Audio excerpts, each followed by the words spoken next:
أعوذ بالله السميع العلي العظيم من الشيطان اللعين الرجيم بسم الله الرحمن الرحيم الحمد لله الذي هدانا لهذا وما كنا لنهتدي لولا أن هدانا الله لقد جاءت رسل ربنا بالحق والصلاة والسلام على صاحب الدين والإسلام والحل والحرام والركن والمقام والصلاة والصيام والسجود والقيام والشريعة والأحكام والحجة والبرهان والمحبة والعرفان والحق والبيان والكتاب والقرآن سيدنا ونبينا وشفيعنا ومولانا ومولى الثقلين جد الحسن والحسين أبي القاسم محمد وعلى أهل بيته الطيبين الطاهرين المعصومين المظلومين المنتخبين المنتجبين الذين أذهب الله عنهم الرجس وطهرهم تطهيرا.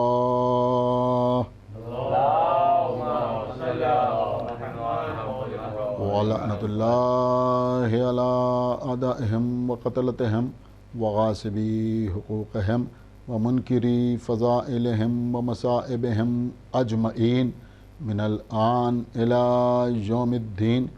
أما بعد فقد قال الله سبحانه تبارك وتعالى في كتابه المجيد وفرقانه الحميد وقوله الحق بسم الله الرحمن الرحيم ووجدك عائلا فأغنى. صلوات پر محمد.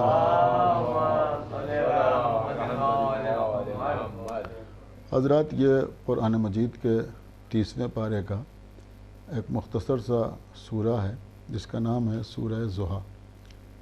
اس سورہ میں خداوند عالم نے اپنے حبیب حضرت احمد مجتبیٰ محمد مصطفیٰ صلی اللہ علیہ وآلہ وسلم کو مخاطب کرتے ہوئے اپنے چند احسانات یاد دلائے ہیں، جن میں دو خاص باتیں پیغمبر اسلام کے دو اہم ترین محسنوں کی طرف اشارہ کرتی ہیں.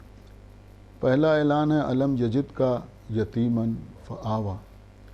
اے ہمارے حبیب، کیا جب آپ یتیم تھے تو ہم نے آپ کو پناہ نہیں دی، ہم نے آپ کو امان نہیں دی. تاریخ شاہد ہے کہ جب پیغمبر اسلام یتیم ہوئے تو پیغمبر نے خانہ کعبہ میں جا کر قیام نہیں فرمایا، پیغمبر نے بیت الحرام میں جا کر اپنے شب و روز گزارنا نہیں شروع کیا، پیغمبر بیت المقدس میں جا کے رہنا نہیں شروع کرتے، پیغمبر کو چرخ چہاروں پر نہیں اٹھایا جاتا، بلکہ پیغمبر کو جو امان ملتی ہے، پیغمبر کو جو پناہ ملتی ہے، وہ جناب ابو طالب کے گھر میں ملتی ہے. تو گھر جناب ابو طالب کا ہے، لیکن اللہ آواز دیتا ہے کہ ہم نے آپ کو پناہ دی، ہم نے آپ کو امان دی. اس کا مطلب یہ ہوا کہ جناب ابو طالب کی شخصیت وہ شخصیت ہے کہ گھر ان کا ہوتا ہے، اللہ کہتا ہے کہ یہ ہمارا گھر ہے، مکان ان کا ہے، اللہ کہتا ہے کہ ہمارا مکان ہے، امان ان کی ہے، اللہ کہتا ہے کہ ہماری امان ہے. دوسرا احسان اور دوسرے محسن کی طرف جو اللہ نے پیغمبر اسلام کو متوجہ کیا، وہ یہ آیت ہے جس کو ہم نے آپ کے سامنے سرنامہ سخن کے طور پر تلاوت کرنے کا شرف حاصل کیا ہے کہ وہ وجدک عائلا فاغنی، کہ جب آپ مفلس تھے، آپ نادار تھے، تو ہم نے آپ کو غنی کر دیا. ایک صلوات پڑھیں بر محمد. عزیزوں، تاریخ اسلام میں پیغمبر اسلام پر سب سے پہلے ایمان لانے والی بی بی کا نام جناب خدیجۃ الکبریٰ سلام اللہ علیہا ہے. صلوات پڑھیں بر محمد. ایک مومنہ کے اصال ثواب کی مجلس ہے، بڑی مومنہ تھیں، حج و زیارات کا شرف بھی حاصل کیا تھا، اور اہل بیت اطہار سے بھی بے انتہا عقیدت رکھتی تھیں، مجالس میں شرکت کرتی تھیں، دعاؤں کا ورد کرتی تھیں. میں چاہتا ہوں کہ آپ کے سامنے تھوڑا سا تذکرہ جناب خدیجہ کا ہو جائے اور مجلس تمام ہو جائے. آپ ذرا غور کریں کہ جناب خدیجہ کی شخصیت وہ شخصیت ہے کہ عرب پتی خاتون کہلاتی تھی. یعنی جناب خدیجہ کی شخصیت وہ تھی کہ اس وقت مکے میں بڑے بڑے قبیلوں کے سردار، صرف اہل قبیلہ نہیں بلکہ بڑے بڑے قبیلوں کے سردار جناب خدیجہ کا مال تجارت لے کر مختلف ممالک میں جاتے تھے، مختلف بازاروں میں جاتے تھے، مختلف منڈیوں میں جاتے تھے اور اس کو فروخت کرتے تھے، اور اس سے ان کی روزی روٹی چلتی تھی، اس سے ان کے گھر کا آذوقہ فراہم ہوتا تھا. جب پیغمبر اسلام بڑے ہوئے تو جناب ابو طالب کے مشورے پر پیغمبر بھی جناب خدیجہ کے دروازے پر گئے اور جانے کے بعد کہا کہ میں بھی چاہتا ہوں کہ آپ کا مال لے کے جاؤں. تو جناب خدیجہ نے اپنے غلام میسرہ کو، میں آپ کی خدمت میں عرض کروں کہ یہ میسرہ صرف جناب خدیجہ کا غلام نہیں تھا، جو عام طور پر لوگ کہتے ہیں جناب خدیجہ کا غلام، خالی غلام نہیں تھا بلکہ جناب خدیجہ کے سارے بزنس کو یہی ہینڈل کرتا تھا. یوں سمجھے کہ آج کل کی زبان میں بالکل مینیجنگ ڈائریکٹر جیسے ہوتا اس طرح سے سب کچھ یہی ہینڈل کرتا تھا، جس کا نام تھا میسرہ. تو جب کوئی آتا تھا جناب خدیجہ کے پاس مال لینے کے لیے تو جناب خدیجہ میسرہ سے کہتی تھی کہ تم جاؤ اور جا کر اس کے حال احوال پوچھو، یا یوں سمجھیں کہ انٹرویو لو، اور اس کے بعد یہ سمجھو کہ یہ کتنا مال لے جانے کا اہل ہے، اس کے حوالے کتنا مال کیا جائے اور اس کو کس بازار کا مشورہ دیا جائے اور کس منڈی میں بھیجا جائے اور کس ملک کی طرف اس کو بھیجا جائے، اور اس کو بتاؤ اور سمجھاؤ کہ یہ مال اس طرح سے لوگوں کے سامنے پیش کرے، اس مال کو اس طرح سے پریزنٹ کرے، اس کی قیمت یہ بتائے، اس کو اس قیمت پر فروخت کرے. تو وہ میسرہ ہر آنے والے کو بتاتا تھا اور میسرہ کے کہنے کے مطابق وہ مال لے کے جاتا تھا اور اس کو فروخت کرتا تھا. لیکن جب پیغمبر اسلام آئے تو جناب خدیجہ نے اپنے غلام میسرہ کو بلایا اور اس کے بعد اس کو بلانے کے بعد کہا کہ تم جاؤ اور محمد کو کوئی مشورہ نہ دینا بلکہ جو مال یہ پسند کریں، ایک صلوات پڑھیں بر محمد والا، جو یہ پسند کریں. دیکھیں آپ نے غور کیا، اس سے اس بات کا احساس ہوتا ہے کہ ابھی پیغمبر نے اعلان رسالت نہیں کیا تھا لیکن جناب خدیجہ کو معرفت رسالت حاصل تھی. ایک صلوات پڑھیں بر محمد والے. جو مال یہ پسند کریں وہ ان کے حوالے کر دو اور پھر تم ان کے ساتھ ساتھ جانا اور ان کو یہ مشورہ نہ دینا کہ آپ اس ملک میں جائیں یا اس شہر میں جائیں، اس منڈی میں جائیں یا اس بازار میں جائیں، جہاں یہ جانا چاہیں اور مال جس قیمت پر یہ بیچنا چاہیں وہ بیچیں. ان کو تم اپنی طرف سے کوئی مشورہ نہ دینا، بس تم ان کے ساتھ ایک غلام کی حیثیت سے رہنا، ایک خادم کی حیثیت سے رہنا، ایک خدمتگار کی حیثیت سے رہنا. تو میسرہ ساتھ ساتھ گیا. جب واپس آیا تو جناب خدیجہ نے کہا کہ تم نے راستے میں کیا دیکھا؟ تو اس نے کچھ باتیں بیان کی. اس میں اس نے ایک بات یہ بیان کی کہ ہم نے دیکھا کہ جب یہ راستہ چلتے ہیں تو کبھی ان کے سر کے اوپر ابر سایہ کرتا ہے اور کبھی ان کے سر پر فرشتہ سایہ کرتا ہے. دیکھیں بڑی عجیب چیز میں آپ کی خدمت میں عرض کر رہا ہوں، کبھی ان کے سر پر ابر سایہ کرتا ہے اور کبھی ان کے سر پر فرشتہ سایہ کیے رہتا ہے. یہ تمام سیرت نگاروں نے تحریر کیا ہے. میں ایک جملہ آپ کی خدمت میں عرض کر رہا ہوں کہ جو سیرت نگار یہ تحریر کرتے ہیں وہی یہ بھی تحریر کرتے ہیں کہ جب غار حرا میں پیغمبر اسلام پر وحی نازل ہوئی اور جبریل امی آئے تو پیغمبر جبرائیل کو پہچان نہیں پائے اور اس کے بعد گھر آئے. گھر آ کے جناب خدیجہ سے بتایا کہ اس کس شکل صورت کا ایک شخص آیا اور آنے کے بعد اس نے مجھے دبایا اور یہ کہا اور وہ کہا. اور پھر جناب خدیجہ ورقہ بن نوفل کے پاس گئیں اور جا کے کہا کہ میرے شوہر کے ساتھ ایسا ایسا واقعہ ہوا.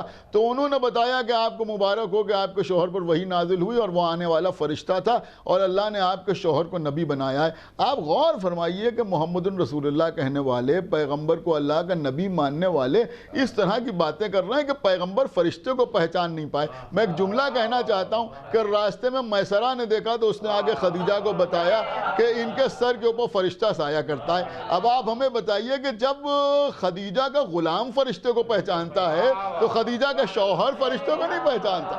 ایک صلوات پڑھیں بر محمد وآل محمد. غلام تو پہچانتا ہے اور خدیجہ کا شوہر فرشتے کو نہیں پہچانتا. تو یہ جناب خدیجہ کبریٰ تھی. اب جناب خدیجہ نے اپنے عہد کا پیغام پیغمبر اسلام سے دیا. دیکھیں میں دھیرے دھیرے بات کو آگے بڑھا رہا ہوں، جہاں جہاں حضرات سن رہے ہیں بڑے کام کی بات آپ کی خدمت میں عرض کر رہا ہوں کہ جب جناب خدیجہ نے پیغام دیا تو پیغمبر اسلام کو ہم کہتے ہیں احمد مختار. آپ مجھے بتائیں احمد مختار کا مطلب کیا ہوتا ہے؟ وہ احمد جو مختار ہے. مختار کا مطلب کیا ہوتا ہے؟ صاحب اختیار. صاحب اختیار کا مطلب کیا ہوا؟ ان کو اللہ نے صاحب اختیار بنایا تھا. سورج پر ان کا اختیار، چاند پر ان کا اختیار، ستاروں پر ان کا اختیار، آسمانوں پر ان کا اختیار، زمینوں پر ان کا اختیار، فرشتوں پر ان کا اختیار، حوروں پر ان کا اختیار، کائنات پہ ان کا اختیار، ہواؤں پر ان کا اختیار، فضاؤں پر ان کا اختیار، ہر ایک کے اوپر ان کو اختیار حاصل ہے. لیکن جب جناب خدیجہ نے اپنے عقد کا پیغام دیا، دیکھیں نوجوانوں کے لیے بھی سبق آموز بات ہے کہ جب جناب خدیجہ نے اپنے عقد کا پیغام دیا تو پیغمبر اسلام نے کہا کہ میں ابو طالب سے پوچھ لوں کہ ان کی مرضی کیا ہے. دیکھیں غور کیجئے، جو میں عرض کر رہا ہوں خدا کے لیے بھائی بیدار ہوئیے کہ میں ابو طالب سے پوچھ لوں کہ ان کی مرضی کیا ہے. آپ مجھے بتائیں کہ پیغمبر اسلام کہہ نہیں سکتے تھے کہ میں راضی ہوں، لیکن پیغمبر نے کہا میں ابو طالب سے پوچھ لوں. دیکھیں اس میں کئی اشارے ہیں. میں سمجھتا ہوں کہ نوجوانوں کے لیے سب سے پہلا اشارہ تو یہ ہے کہ تم لاکھ بڑے ہو جاؤ لیکن اگر شادی کا معاملہ ہو، بہت توجہ آپ حضرات کی چاہتا ہوں، تو اس کا بھی حق ہے کہ جس نے پالا ہے ایک صلوات پڑھا بر محمد وآل محمد، اس سے پوچھو.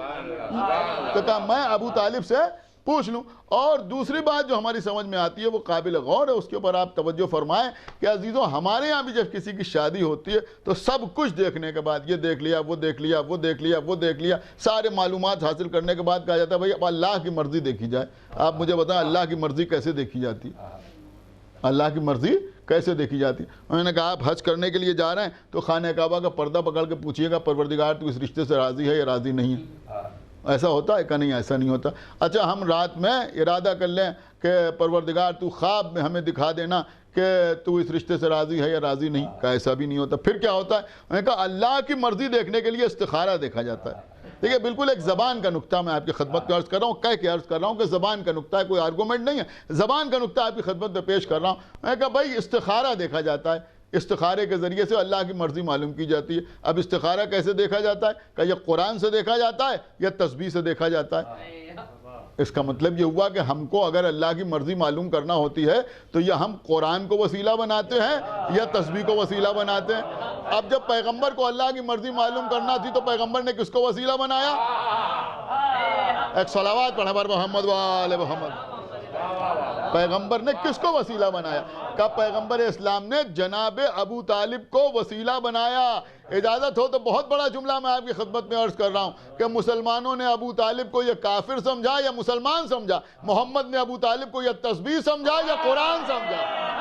ایک صلوات پڑھا بر محمد وآل محمد.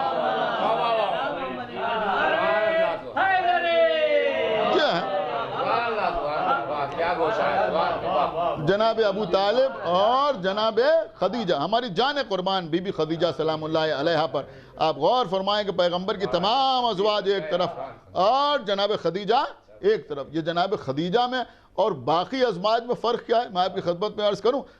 جناب خدیجہ میں اور باقی ازواج میں فرق یہ ہے کہ باقی ازواج وہ ہیں. دیکھیں تاریخی جملہ آپ کی خدمت میں عرض کر رہا ہوں جہاں جہاں لوگ سن رہے ہیں کہ باقی ازواج وہ ہیں جن کو اسلام نے پالا اور خدیجہ وہ ہیں جنہوں نے اسلام کو پالا. ایک صلوات پڑھا بر محمد وآل محمد. اسلام کو پالا. یہ جناب خدیجہ اسلام کو پال رہی ہیں. ساری دولت اسلام کے اوپر جناب خدیجہ نے خرچ کی. اب عزیزوں جب لوگوں کو کچھ نہیں ملتا کہ جناب خدیجہ کے لیے کیا کہیں، کچھ نہیں ملتا تو دو ایک باتیں لوگ کہتے ہیں، جن میں ایک بات تو یہ ہے کہ جناب خدیجہ کا سن زیادہ تھا. بہت توجہ آپ حضرات کی چاہتا ہوں. میں نے کہا پیغمبر اسلام 25 سال کے تھے اور جناب خدیجہ 40 سال کی تھی. فقط رسول کی ایک زوجہ کی کمسنی کا قصیدہ پڑھنے کے لیے ایک صلوات پڑھیں بر محمد وآل محمد پر جناب خدیجہ کو 40 سال کا بتا دیا جاتا ہے. علامہ ابن قیم بھی لکھتے ہیں اپنی کتاب زاد المعاد میں کہ جناب خدیجہ 40 سال کی تھیں اور پیغمبر 25 سال کے تھے. حالانکہ دروغ کو حافظہ نہ باشد. میں آپ کی خدمت پیش کروں کہ 2-4 صفحوں کے بعد لکھتے ہیں کہ جناب خدیجہ پیغمبر اسلام کے ساتھ تقریباً 27 سال رہیں. دیکھیں یہاں پڑھے لکھے لوگ بیٹھے ہوئے ہیں اور پڑھے لکھے لوگ مجلس سن بھی رہے ہیں، لہذا آپ تھوڑا سا ارتھمیٹک استعمال کریں تو بات آپ کی سمجھ میں آ جائے گی. انہوں نے کہا جناب خدیجہ 40 سال کی تھیں، پیغمبر کتنے تھے؟ 25 سال کے. ٹھیک ہے بھائی، پیغمبر 25 سال کے، جناب خدیجہ 40 سال کی. پھر لکھتے ہیں 27 سال جناب خدیجہ پیغمبر کے ساتھ رہیں اور پھر لکھتے ہیں کہ 55 سال کی عمر میں جناب خدیجہ کی وفات ہو گئی. کچھ کیلکولیشن آپ کی سمجھ میں آیا؟ ایک صلوات پڑھیں بر محمد وآل محمد. خدا کے لیے بھائی تھوڑا سا توجہ فرمائیے, کچھ کیلکولیشن آپ کی سمجھ میں آیا کہ کوئی کیلکولیشن سمجھ میں نہیں آیا؟ اس لیے کہ اگر 40 سال کی تھیں اور 27 سال پیغمبر کے ساتھ رہیں تو وفات کے وقت 67 ایئرس یعنی 67 سال کی ہونا چاہیے تھی, لیکن 55 سال کی عمر تھی. اس کا مطلب یہ ہوا کہ اگر 27 سال رہیں اور 55 سال کی عمر تھی تو جناب خدیجہ کی عقد کے وقت عمر کیا ہونا چاہیے؟ کہ تقریباً 28 سال کے آس پاس ہونا چاہیے. صلوات پڑھے بر محمد وآلہ محمد. تقریباً 28 سال کے آس پاس ہونا چاہیے. اور محب الدین طبری کی کتاب چھپی ہے سیرت النبی, جو دیوبند سے چھپی ہے, اس کتاب میں بھی لکھا ہوا ہے کہ جناب خدیجہ کی عمر جو تھی وہ وقت عقد صرف 28 سال کی تھی. تو 28 سال کی جناب خدیجہ تھی اور 25 سال کے پیغمبر اسلام تھے. اب ظاہر سی بات ہے کہ کہنے کو جس کا جو دل چاہے کہے کہ جناب خدیجہ کی یہ عمر تھی یا وہ عمر تھی, لیکن بہرحال کہنے کو کچھ بھی کہو, لیکن اللہ نے پیغمبر کو صاحب اولاد جناب خدیجہ ہی کے ذریعے کیا. ایک صلوات پڑھے بر محمد وآلہ محمد. دیکھیں میں بڑی قیمتی بات ہے آپ کی خدمت میں عرض کر رہا ہوں. ابھی ہم نے خطبہ پڑھا, اور جب ہم نے خطبہ پڑھا تو آپ نے سنا خطبے میں کیا کہا جاتا ہے؟ پیغمبر اسلام کو ابو القاسم کہا جاتا ہے. کیا مطلب ہوتا ہے اس کا؟ یہی تو کہا جاتا ہے نا, ابو القاسم. ابو القاسم محمد, تو پیغمبر کی کنیت کیا بیان کی جاتی ہے؟ ابو القاسم. ابو القاسم کا مطلب کیا ہوتا ہے؟ قاسم کے باپ, قاسم کے بابا. تو یہ قاسم کون تھے؟ جن کے بابا تھے کا پیغمبر اسلام کے بیٹے تھے جو بچپنے میں وفات کر گئے, ان کا نام قاسم تھا. یہ کس کے بطن سے تھے؟ جناب خدیجہ کے بطن سے تھے. آپ کچھ غور کر رہے ہیں؟ ہم کہیں یا کوئی بھی کہے, پیغمبر اسلام کو سب کے سب ابو القاسم کہتے ہیں. میں سمجھتا ہوں کہ یہ بھی کیا انتظام قدرت ہے کہ اگر کوئی پیغمبر کی کنیت بھی زبان پہ لائے تو خدیجہ کا احسان یاد رہے. ایک صلوات پڑھے پر محمد وآلہ محمد. بھئی یہ جناب قاسم جو تھے یہ بھی جناب خدیجہ ہی کے بطن سے, کسی اور کے بطن سے نہیں تھے. تو جناب خدیجۃ الکبریٰ, ان سے پیغمبر صاحب اولاد ہوئے, اور بی بی فاطمہ زہرا کے ذریعے سے پیغمبر کی جو نسل آگے بڑھی وہ بھی جناب خدیجہ ہی کے ذریعے سے آگے بڑھی. آخر وقت میں پیغمبر اسلام کی ایک زوجہ جناب ماریہ قبطیہ سے بھی جناب ابراہیم پیدا ہوئے, لیکن وہ بھی وفات پا گئے. تو بہرحال یہ تھی جناب خدیجہ. ایک بات اور کہی جاتی ہے, وہ میں آپ کے خدمت میں عرض کر دوں, اور انشاءاللہ آپ اس کو بھی محسوس کریں گے کہ ان کا جناب خدیجہ کی پہلے ایک شادی ہو چکی تھی, اور کوئی کہتا وہ بیوہ تھیں اور یہ تھا وہ تھا, وہ پیغمبر اسلام کے ساتھ ان کی شادی بعد میں ہوئی. میں آپ کی خدمت میں ایک بات عرض کرنا چاہتا ہوں. دیکھیے عزیزوں, جناب مریم کو اللہ نے کنوارا رکھنا پسند کیا, مگر غیر کفو سے ان کی شادی ہو جائے یہ پسند نہ کیا.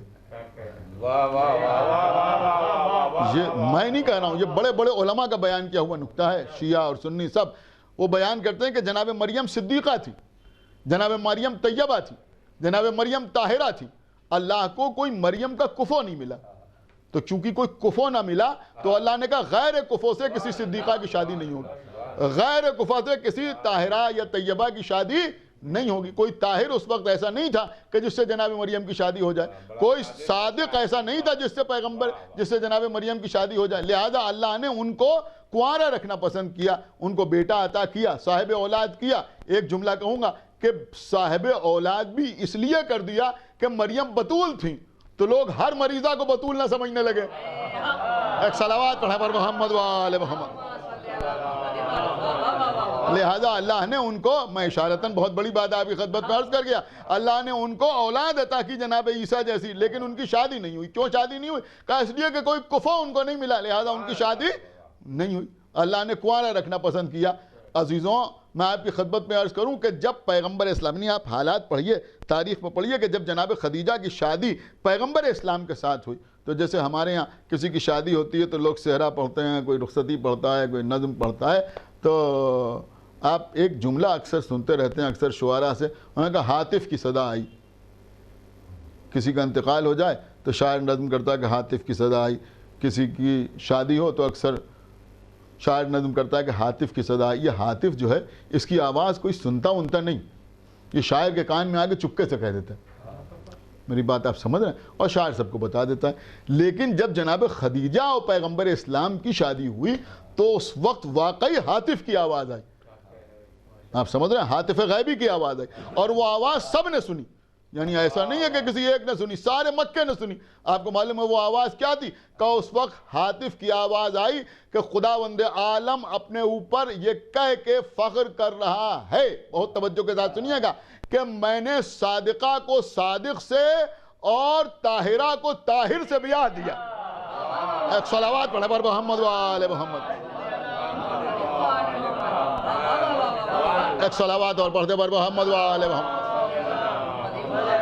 میں نے طاہرہ کو طاہر سے اور صادقہ کو صادق سے بیاہ دیا. تو اس کا مطلب یہ ہوا اللہ کی نظر میں جناب خدیجہ طاہرہ، اللہ کی نظر میں جناب خدیجہ صادقہ صدیقہ. اب آپ مجھے بتائیں کہ جب جناب خدیجہ صادقہ ہیں تو پیغمبر صادق ہیں، جناب خدیجہ طاہرہ ہیں تو پیغمبر طاہر ہیں. اس کا مطلب یہ ہوا کہ پیغمبر کی کفو ہیں جناب خدیجہ، پیغمبر کی کفو ہیں جناب خدیجہ، خدیجہ کے کفو ہیں پیغمبر اسلام. بھئی طاہرہ کا کفو طاہری تو ہوگا، صادقہ کا کفو صادقی تو ہوگا. تو اب پیغمبر سے پہلے اللہ کو کون سا صادق مل گیا اور کون سا طاہر ہو گیا؟ تو جناب خدیجہ.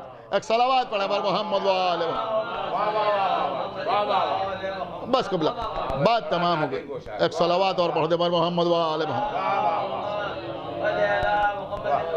دیکھیں بس ایک بات میں آخر میں آپ کی خدمت میں عرض کروں اور اسی سے انشاءاللہ ربط مصائب آپ کی خدمت میں عرض کروں.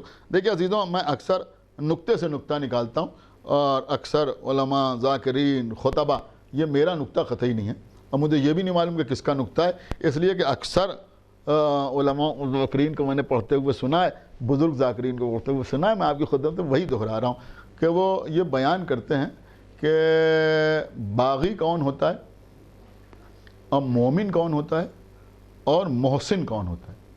جناب ابو طالب کے سلسلے میں اکثر چیز بیان ہوتی ہے. تو علماء ان تینوں لفظوں کی تشریح اس طرح سے کرتے ہیں کہ اللہ کا کسی امر کے سلسلے میں حکم آنے کے بعد اگر کوئی اس پر عمل نہ کرے تو وہ باغی ہے. اللہ کا حکم آنے کے بعد اگر کوئی اس پر عمل کرے تو وہ مومن ہے. لیکن اللہ کا حکم آنے سے پہلے ہی اگر کوئی اس پر عمل پیرا ہو تو وہ مومن نہیں ہے بلکہ محسن ہے. ایک صلوات پڑھیں پر محمد و آل محمد. لیکن میں عجیب سی چیز آپ کی خدمت میں اس وقت عرض کر رہا ہوں، ہو سکتا ہے بہت سے لوگ پہلی بار سن رہا ہوں. اب جناب ابو طالب کے سلسلے میں یہ گوشہ پیش کیا جاتا ہے. انہوں نے کہا کہ اللہ نے پیغمبر کی نصرت کا حکم دیا. اب حکم آنے کے بعد اگر کوئی پیغمبر کی نصرت سے روح گردانی کرے، پیغمبر کو مشکل میں چھوڑ کے چلا جائے، میدان میں پیغمبر کو چھوڑ کے فرار کر جائے، تو وہ کیا کہلائے گا؟ باغی کہلائے گا. اس لیے کہ اللہ نے حکم دیا اور وہ اللہ کے حکم پر عمل نہیں کر رہا ہے. اللہ کا حکم آنے کے بعد جو اس پہ عمل کرے وہ کیا کہلائے گا؟ مومن کہلائے گا. لیکن نزول قرآن سے پہلے جناب ابو طالب پیغمبر کی نصرت کر رہے ہیں، تو اس کا مطلب یہ ہوا کہ حکم آنے سے پہلے اس پہ عمل کر رہے ہیں. تو یہ کیا کہلائیں گے کہ یہ مومن نہیں کہلائیں گے بلکہ محسن کہلائیں گے. ایک صلوات پڑھے پر محمد و آل محمد. دیکھیں میری بات سنیے جو میں عرض کر رہا ہوں، اور میں سمجھتا ہوں کہ یہ بات اس وقت بہت ضروری ہے اور تمام لوگوں تک یہ پیغام پہنچنا ضروری ہے. جناب خدیجہ نے اتنے بڑے بزنس کو ہینڈل کیا، اتنے بڑے بزنس کو ہینڈل کیا. میں آپ کی خدمت میں عرض کر رہا ہوں، معمولی تجارت نہیں تھی جناب خدیجہ کی، بہت بڑی تجارت تھی. لیکن ابھی میں نے آپ کی خدمت میں جو عرض کیا وہ آپ سنتے رہتے ہیں کہ لوگ آتے تھے جناب خدیجہ کا مال تجارت لے کر، اس ملک میں اس ملک میں یہاں وہاں سب جگہ جاتے تھے. خود جناب خدیجہ نہیں جاتی تھی، خود نہیں جاتی، وہ اپنے گھر میں رہتی تھی، لیکن لوگ ان کا مال لے کے جاتے تھے اور وہاں سے آتے تھے. اتنا بڑا بزنس اکیلے جناب خدیجہ چلا رہی تھیں اور ان کا غلام اس میں ان کی مدد کر رہا تھا، اور لوگ جاتے تھے اور مال لے کے اور اس کے بعد واپس آتے تھے. بہت توجہ آپ حضرات کی چاہتا ہوں. اور جناب خدیجہ کا بزنس چلتا رہا. دیکھیں بہت توجہ کے ساتھ سنیے جو میں عرض کر رہا ہوں. سورہ احزاب پڑھیے. خدا بند عالم ازواج رسول کو یہ حکم دے رہا ہے کہ قرنا فی بیوتکن، کہ تم اپنے اپنے گھروں میں قرار کے ساتھ رہو. یہ اللہ کس کو حکم دے رہا ہے؟ ازواج رسول کو اللہ حکم دے رہا ہے کہ تم اپنے اپنے گھروں میں قرار کے ساتھ رہو، قرار کے ساتھ اپنے اپنے گھروں میں رہو. تو اللہ نے حکم کسے دیا؟ ازواج رسول کو حکم دیا. اب وہی سلسلہ آپ کے سامنے ہے کہ حکم آنے کے بعد جو اس پہ عمل نہ کرے وہ باغی. غور نہیں کیا آپ نے؟ اور جو حکم آنے کے بعد اس پہ عمل کرے وہ مومن، اور جو حکم آنے سے پہلے اس پہ عمل کرے وہ محسن. تو اللہ ازواج رسول سے کہہ رہا ہے کہ تم اپنے اپنے گھروں میں رہو. اب یہ آیت آنے کے بعد اگر کوئی زوجہ میدان میں آ جائے تو وہ باغی. اور اس حکم کے بعد اگر ام سلمہ گھر سے باہر نہ نکلے تو وہ مومنہ. اور حکم آنے سے پہلے ہی احتیاطاً جو خدیجہ گھر میں رہیں باہر نہ نکلے وہ محسنہ. ایک صلوات پڑھیں بر محمد و آل محمد. ایک صلوات پڑھیں بر محمد و آل محمد. وہ محسنہ ہماری جان قربان بی بی کے اوپر.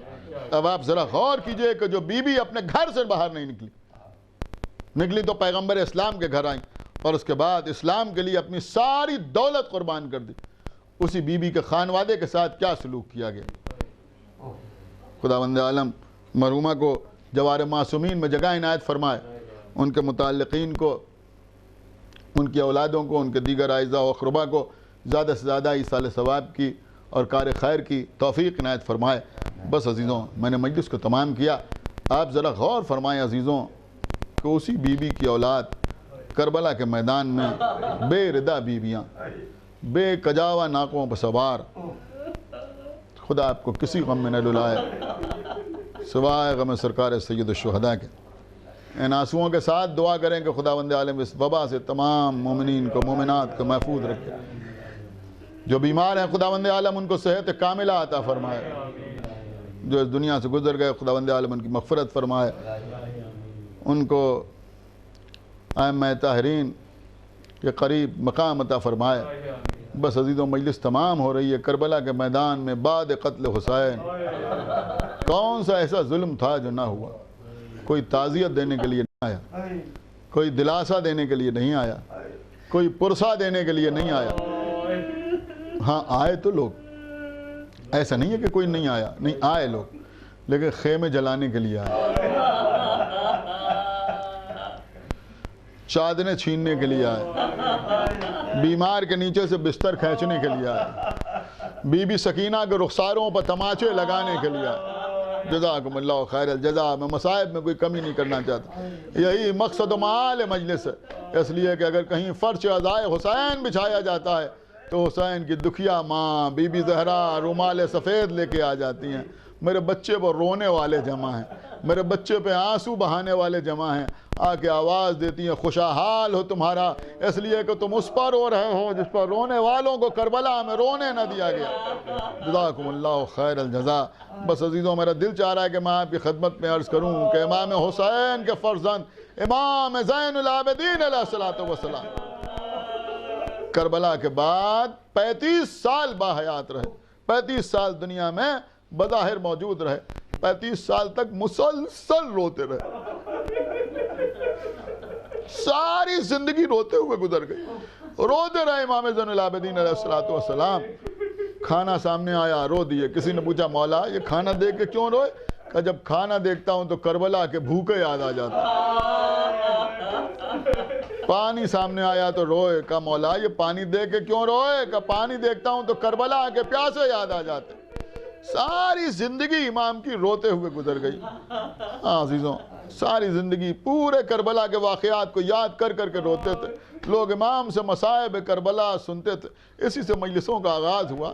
لیکن عزیزوں، 3 چیزیں ایسی ہیں جس کا صدمہ ہمارے چوتھے امام کو بہت زیادہ تھا. بس وہ 3 باتیں سن لیں اور میں مجلس کو تمام کر دوں. سب سے پہلی چیز جس کا صدمہ ہمارے امام کو بہت زیادہ تھا، آپ کو معلوم ہے وہ کیا ہے؟ جب کسی نے پوچھا مولا کربلا میں سب سے زیادہ آپ کے اوپر سب سے زیادہ مصیبتیں کہاں پڑیں، تو امام کربلا کا نام نہیں لیتے، امام کوفے کا نام نہیں لیتے، بلکہ امام فرماتے تھے الشام الشام الشام. اور اس کے بعد فرماتے تھے کہ شام کا بھرا ہوا دربار جہاں میری پھوپھی زینب بے ردا کھڑی ہوئی. آپ ذرا غور کیجئے کہ وہ بھرا ہوا دربار جہاں 700 کرسی نشینوں کا مجمع تھا. خدا لعنت کرے شمر بے حیا پر کہ جو وہاں سب کا تعارف کرا رہا تھا. یہ ام کلثوم ہیں، یہ ام لیلہ ہیں، یہ ام رباب ہیں، یہ سکینہ ہیں، یہ رقیہ ہیں. آخر میں کہہ رہا ہے یہ علی کی بڑی بیٹی زینب. اب ذرا سوچئے کہ جب آپ اتنا رو رہے ہیں تو ہمارے چوتھے امام بیماری کا عالم، لوہے میں جکڑے ہوئے، ہاتھوں میں ہتکڑیاں، پیروں میں بیڑیاں، گلے میں توقے خاردار، کمر میں لنگر، امام کے سامنے بیویاں بے ردا. کیا عالم ہوگا امام زین العابدین علیہ الصلوۃ والسلام. اسی لیے شام کو یاد کر کر کے روتے رہے. فرماتے تھے الشام الشام الشام. اور دوسرا کس چیز کا صدمہ تھا سب سے زیادہ؟ جب کسی نے آگے بتایا کہ مولا مختار قاتلان حسین سے انتقام لے رہے ہیں تو مسکرائے، لیکن یہ نہیں پوچھا کہ شمر کو مارا یا نہیں مارا، یہ نہیں پوچھا کہ خولی کو واصل جہنم کیا یا نہیں کیا، یہ نہیں پوچھا کہ عمر سعد مارا گیا یا نہیں مارا گیا، بلکہ پوچھا یہ بتاؤ کہ ہرملہ بھی مارا گیا یا نہیں مارا گیا۔ اس کا مطلب یہ ہوا کہ سب سے زیادہ جو صدمہ تھا وہ 6 مہینے کے علی اصغر کی شہادت کا صدمہ تھا۔ یہ معمولی صدمہ نہیں تھا، یہ ایسا صدمہ تھا کہ جب رخصت کے لیے آئے امام حسین علیہ السلام تو جناب سید سجاد سے یہی تو کہا تھا، بیٹا جب قید شام سے چھوٹ کے مدینے جانا تو ہمارے شیعوں کو ہمارا سلام کہہ دینا، اور کہہ دینا کہ شرط وفا یہ ہے کہ جب ٹھنڈا پانی پینا تو ہماری پیاس کو یاد کر لینا، اور پھر کہہ دینا کہ میں نے تمہیں اس وقت بہت یاد کیا جب میرے ہاتھوں میں میرا 6 مہینے کا بچہ تھا اور میں اپنے بچے کے لیے پانی مانگ رہا تھا، لیکن میرے بچے کو 3 بال کے تیر سے شہید کر دیا گیا۔ تو پہلا صدمہ جناب زینب کی بیردائی کا، پھر 6 مہینے کے علی اصغر کی شہادت کا صدمہ جو میدان میں ہوئی شہادت، اور تیسرا صدمہ کس بات کا تھا کہ جب امام مدینے کی گلیوں میں، مدینے کے بازاروں میں نکلتے تھے تو اگر کسی قصاب کی دکان پر کسی کلے گوشت پند پر، یعنی گوشت کے کسی ٹکڑے پر امام کی نظر پڑ جاتی تھی تو آگے بڑھ کے اس قصاب سے پوچھتے تھے، بھائی تو نے اس جانور کو ذبح کیا تو ذبح کرنے سے پہلے پانی پلا لیا تھا؟ تو وہ کہتا تھا، مولا ہم اس وقت تک جانور کو ذبح نہیں کرتے جب تک اسے پانی نہ پلا لیں۔ ایک مرتبہ امام کربلا کا رخ کرتے تھے، آواز دیتے تھے، اے بابا آج مسلمان جانور کو ذبح کرتا ہے تو پہلے پانی پلا لیتا ہے، پھر آواز دیتے تھے، واللہ قتل ابی عطشان، ہائے میرا بابا حسین کربلا میں پیاسا مارا گیا۔ پروردگار جو واسطہ محمد والے محمد کا ہماری اس عبادت کو قبول فرما۔ پروردگار جو واسطہ محمد والے محمد کا تمام حاضرین مجلس اور بانیان مجلس کے دلی مقاصد کو پورا فرما۔ پروردگار جو واسطہ محمد والے محمد کا اس ذکر کو طفیل میں مرحومہ کو جوار معصومین میں جگہ عنایت فرما۔ پروردگار جو واسطہ محمد والے محمد کا ہم کو اعمال صالحہ کی توفیق عنایت فرما، ہمارے عقائد کو صحیح و سالم رکھ، ہم جب تک زندہ رہیں اہل بیت کی محبت اور ان کے دشمنوں کی عداوت پہ زندہ رہیں، اور دنیا سے جائیں تو یہ دونوں عظیم ترین نعمتیں اپنے ساتھ لے کے جائیں۔ پروردگار جلد از جلد ہمارے امام زمانہ کا ظہور فرما اور ان کے اصحاب اور انصار میں ہمارا شمار فرما۔ حضرات 1 مرتبہ سورہ حمد اور 3 مرتبہ سورہ اخلاص کی تلاوت فرما کر وحیدہ بانو مرحومہ بنت اطہر حسین حیدری